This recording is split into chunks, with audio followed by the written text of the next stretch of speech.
Hi, welcome back to another video. In this one I'll be wiring up the CAT6 Ethernet cables to the patch panel in my network cabinet. But before we do that, just have a brief catch up. So here you will see there's some boxes down there which I'll be doing videos on, and also a clue to another video which you can see there. Two items. I'm assuming you can guess what they are. And also there's another box with the model D862 on it, and that's a voice over IP phone which I'll be also doing another video on. Down there's another clue to the item which relates to the pair of speakers there. So I'll also be doing a video on this box and the speakers in due course. So moving round onto the subject of this video, which is the CAT6 cabling. Here you'll see that I've got the Virgin Media wall plate just under the curtain there. I lift that up, you'll see that there's also Virgin Media telephone socket which is unused. However, the media outlet for Virgin Media is actually used, and you'll see the white cable there which is temporarily laid across the carpet, which goes into the Virgin Media Hub 3 which is on the floor down there, as you can see, and which is just temporary at the moment. However, moving back, you'll see in the lounge behind the TV there, I've run the trunking. Also there's an outlet which goes through the wall, and that's for the satellite TV. I've not done a brilliant job of the trunking, and to be honest you're not going to see much of it because it's hidden behind the TV unit.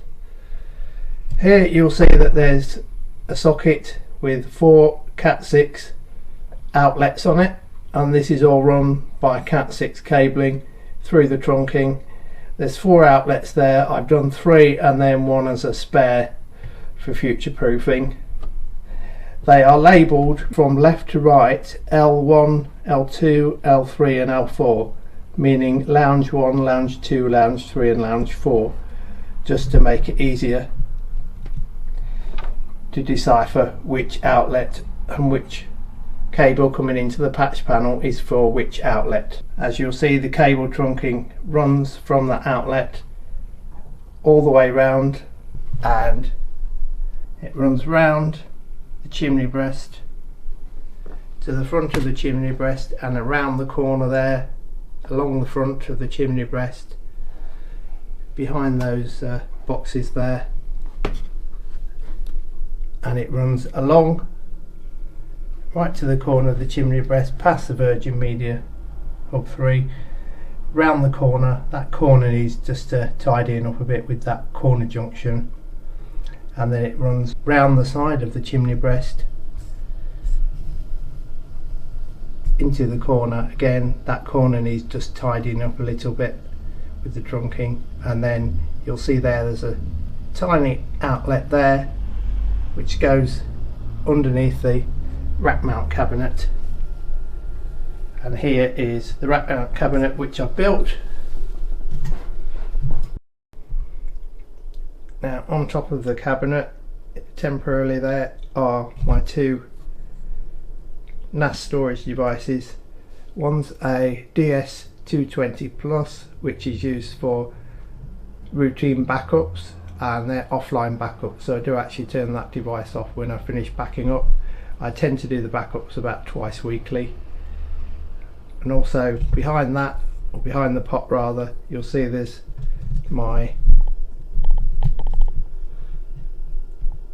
DS220 Plus, which is general storage, which stores files, media files, music files and so on, which are accessible on the local area network. That and that DS220 Plus will also be going into the rack mount cabinet here eventually.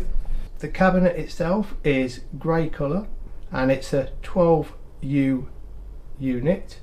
Now in the unit at the moment, from the bottom here, if I can point, here you will see that this is a PDU, which is a 6 outlet, 1U high powered distribution, and it's surge protected. I don't have a UPS at the moment, but this is something I'll probably be looking into later on. Then above that I've got the UNVR network video recorder, and then there's a 1 slot space there, and then there's my USW aggregation switch, and then above this I'll be mounting the patch panel, as you'll see here, and this is a 24 outlet patch panel, and it's a punch down patch panel. I wanted to use a punch down patch panel instead of the CAT6 RJ45 connectors, just to make things a bit tidier and save using so many RJ45 connectors, and I thought it would just be neater to have it directly patched in via punch down connector to the patch panel. This patch panel will be going just above the aggregation switch, and then above the patch panel I will be putting my 24 port PoE switch in there, and then above that there will be my UDM Pro. Then there will be a shelf, and then above that I will be putting the 2 NAS boxes. Now most people obviously seem to put their Ubiquity devices or network devices at the top of the cabinet, but in this one I've decided to put it at the bottom, just to try and help with the operating temperatures, because I have the network rack or cabinet, whichever you want to call it, the network cabinet stored in the lounge. The room is going to be quite warm, and I thought it might help with operating temperatures if I were to put the network devices towards the bottom, and then the NASs at the top, because they have their own cooling fans in them and generally run at lower temperatures than what the Ubiquity equipment does. So I thought it might help with the air circulation being at the bottom, and also reduce the operating temperatures of the devices. Whether it will work or not, I don't know, but that's what I'm decided to do on this occasion. I may well change it later on after monitoring the temperatures, but let's give it a go and see how it is. So basically what I've done so far is cut each CAT6 cable to roughly the same length, so that it makes things tidier in the network cabinet, and also go into the patch panel here. And I've already pre-labelled each of the cables using my Dymo label printer, and here you will see, for example, this one will say, here you will see it says B4, which is bedroom port 4, and what I've done is labelled each one of those about 8 inches down on the cable, so that I've got space free to patch the cables into the patch panel here on the punch down connectors. I'll continue on with stripping the cables back. I'll show you one that I'm going to do now, and for this, and to strip the cables back, I'm using this Knipex cable stripper, and I'm going to be stripping back, show you on the patch panel here, enough to go to each of the punch down connectors. So it needs to be roughly, give it a little bit of excess, excuse that traffic noise there going past, so it needs to be, I would say, about 6 to 8 centimetres cutting. So go right up to there, one small twist without much grip, and then twist the outer sheath and pull gently, and there you will see that it actually comes away quite easily with these Knipex wire strippers. Then there's that little bit of cord which I'm going to cut with these Knipex wire cutters here. So cut that little bit of cord and then split out the 4 pairs of cable from the plastic inner sheath. So move those pairs out like so, and then we can cut that plastic inner sheath right down there. So then we're left with just the 4 pairs, as you will see there. So we've got a green and white pair, orange and white pair, blue and white pair, and a brown and white pair. So what I'm doing is just freeing the pairs up.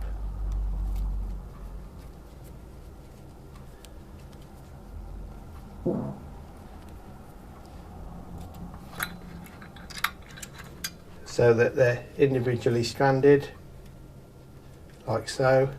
And it can be a bit fiddly if you don't have very long nails.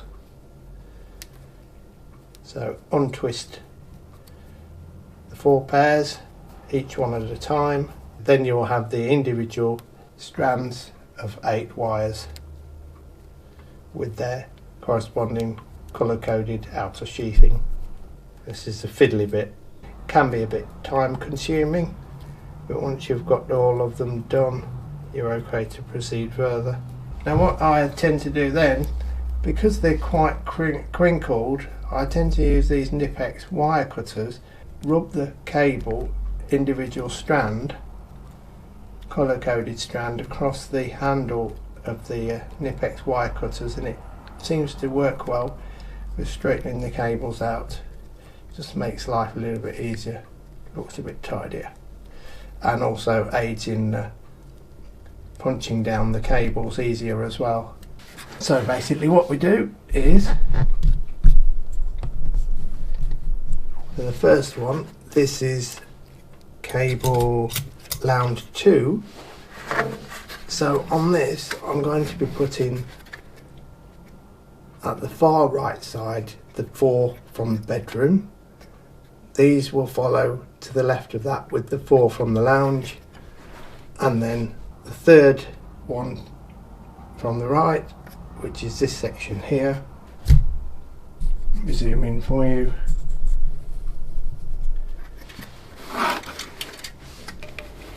So this is the third of the 4 sections from the right, between these 4 here, will be for the wireless access points and also security cameras. And then these 3 sections of 4 at the left hand side will not be used for the time being.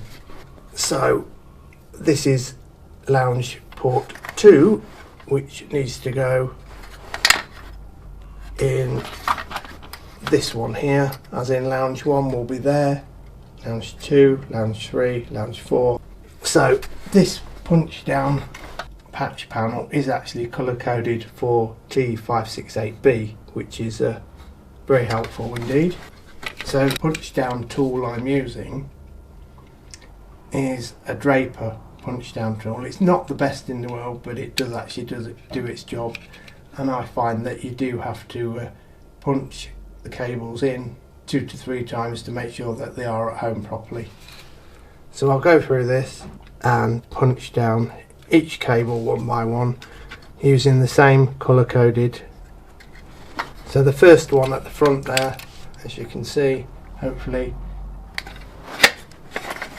if you can see, goes from blue and white, orange and white, green and white, brown, and then brown and white at the top. Rather at the top, which is the back of the patch panel. So I'll be working from front to back. So the first one I'll be using is blue.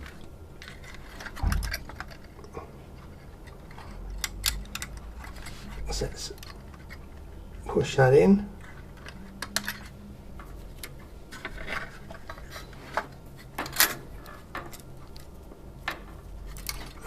so, and it just temporarily pushes in, and then the punch down tool will come into play and then push hard and firm, and I tend to do it a couple of times and then give it a tug to make sure it is actually at home. Don't think that one's quite at home yet, so give it another couple of punch downs. There we go. Then we'll go, the next one is blue and white. So we'll go in with the blue and white.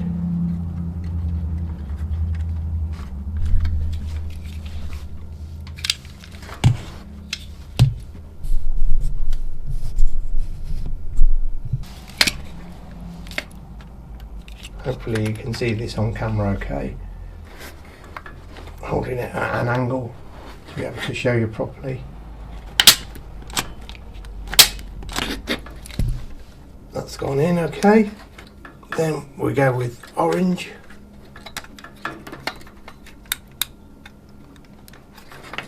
Which is solid orange. And again, punch that one down. Give it a tug. It seems to be in okay. Then we go with orange and white.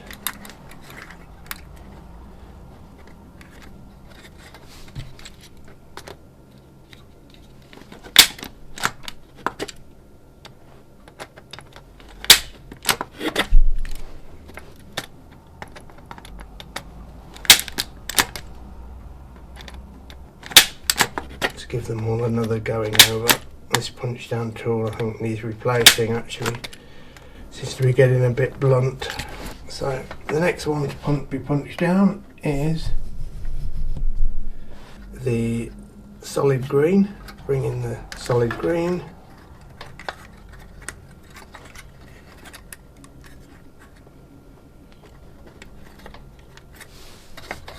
And then punch that one down.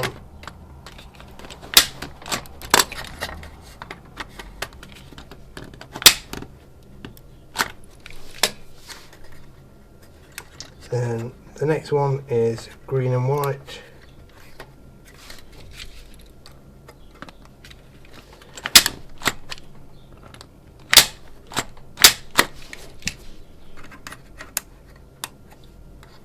And then the next one, last but one is solid brown. So again, push that one in.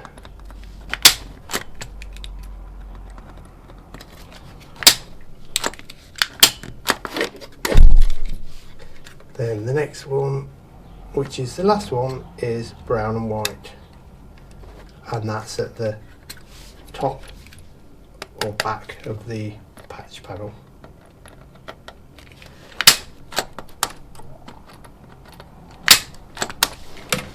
So they all seem to be okay, and test will be, so then we just push down those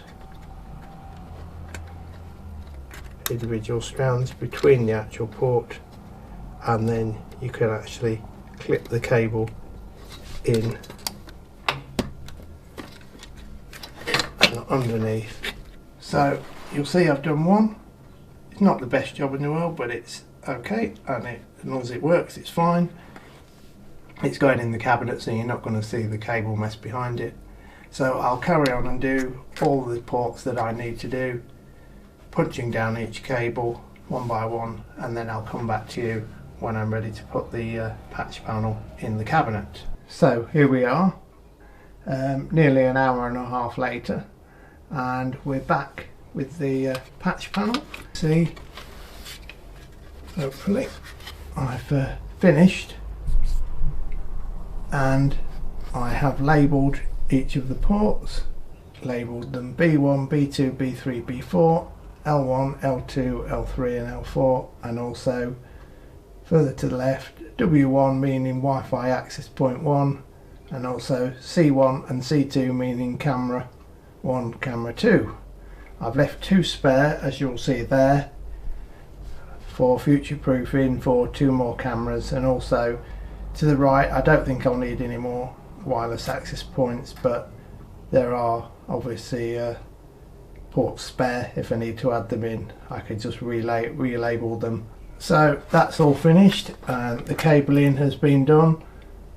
As you'll see, it's not the neatest job in the world, but you're not going to see it anyway when it's in the cabinet. And I've also used cable ties to group the cables together, so the 4 there, 1, 2, 3, 4, are grouped together with a cable tie along these clips there, just to stop them being pulled out of place.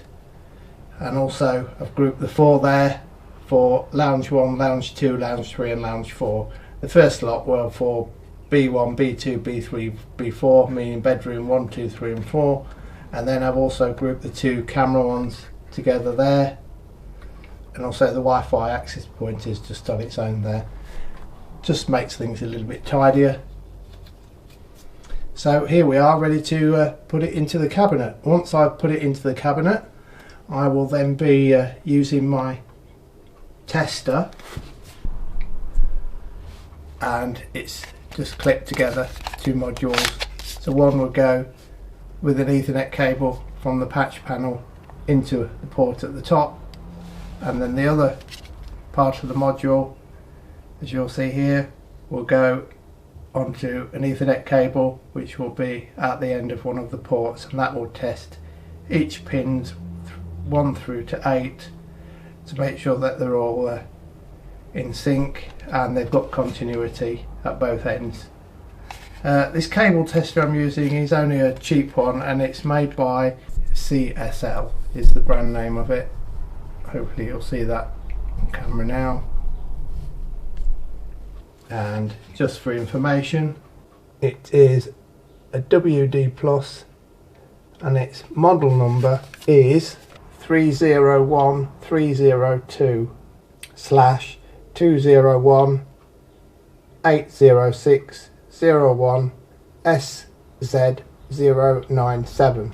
Yeah, a long model number, but anyway, I'll try and put a link in the description to where I purchased this from. I have had it a long while, and I think it was from Amazon, but I will put the link in the description. I'll also put a link in the description for the patch panel, and also for the tools I use, this being a Draper punch down tool here. This one is a Knipex wire stripper, and there's also Knipex wire cutters, as you'll see there, and they are model 78-61-125. There's also some stronger Knipex wire cutters there, which I use to cut through each Ethernet cable. And also the other thing I'm using is a Dymo label printer, as you'll see here, and it's the model number is a Label Manager 160. You can't actually see that on the back, I don't think, because of the print is so. Just see it there, Label Manager 160, and it takes D1 label tape.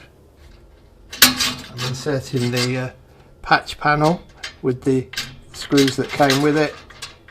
I've already put the back connecting nuts into the holes on the patch panel, on the actual mounting bars there. Tightening up the screws now slightly, and put one on the other side with the nuts, and also the plastic washers that came with it as well.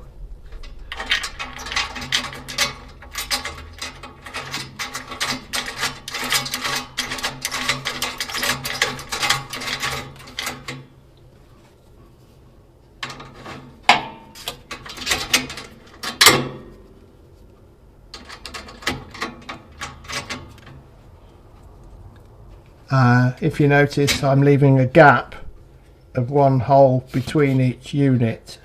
This is to help with airflow as well.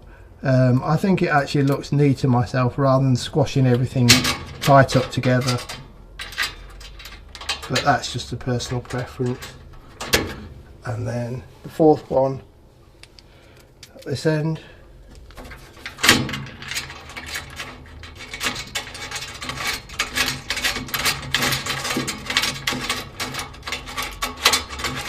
Haven't fully tightened them up, but now that all four are in, try and line it up and then tighten them up properly.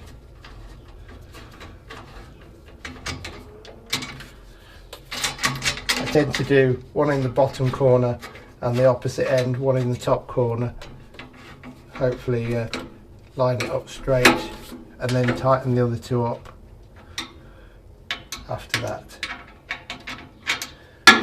Actually need a flathead screwdriver for these screws, better. So tighten those up, not over tighten them, but just make sure they hold the patch panel in place.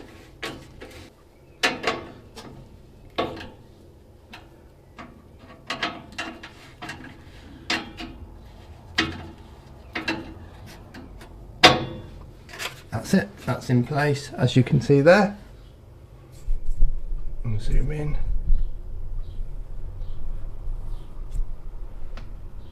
Quite neatly done. Then there's the cables at the back there, which you'll see are actually sticking up, but they will actually go down themselves, like so.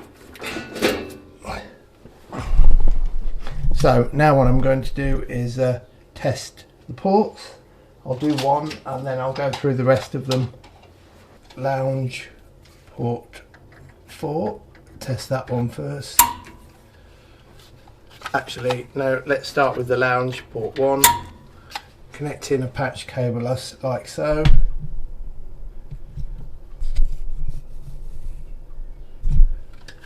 Then connect it to the other end into the top of the cable tester, and then for the other end I'll just go to that socket now and connect the remote module here, the smaller one, into the patch cable that's coming out of lounge port 1.